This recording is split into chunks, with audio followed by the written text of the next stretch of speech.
నమస్తే ఫ్రెండ్స్, ఇప్పుడు ఈరోజు మీ ముందుకి మరో ప్రాజెక్ట్తో రావడం జరిగింది. ఇది కూడా మనకి విజయవాడ హైవేలో Batasingaram fruit market back side ఉన్నటువంటి ప్రాజెక్ట్.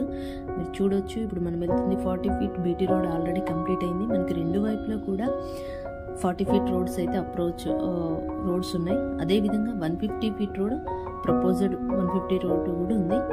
సో ఈ ప్రాజెక్ట్ వచ్చేసి మనం టోటల్గా 27 ఎకర్స్లో మనం లాంచ్ చేయడం జరిగింది. ఫస్ట్ ఫేజ్ కింద 17 ఎకర్స్ని మనం డెవలప్మెంట్ చేయడం జరుగుతుంది. ఎవరైనా ఒక మంచి విల్లా ప్రాజెక్ట్ కోసం చూస్తున్న వాళ్ళకైతే ది బెస్ట్ అండి. సో మీరు చూడొచ్చు, ఒక వైపేమో కమర్షియల్ గాను, మరొక వైపేమో రెసిడెన్షియల్ గాను ఈ ప్రాజెక్ట్ ఎక్సలెంట్గా ఉంటుంది. మంచి హైట్లో ఉన్నటువంటి ప్రాజెక్టు. సో మీరు చూడొచ్చు, చుట్టుపక్కల ఆల్రెడీ డెవలప్మెంట్స్ కూడా మనకి స్టార్ట్ అవ్వడం జరిగింది. ఈ ప్లాట్లో మనకి 167, 200, 250 ప్లాట్ సైజెస్ అయితే మనకి అవైలబిలిటీ ఉంది. సో ఎవరైనా మంచి కమర్షియల్ ప్రాపర్టీ కోసం విజయవాడ హైవేలో చూస్తున్నారో వాళ్ళు స్క్రీన్ మీద ఉన్న నెంబర్ని సంప్రదించండి. పూర్తి వివరాలు తెలియజేయడం జరుగుతుంది.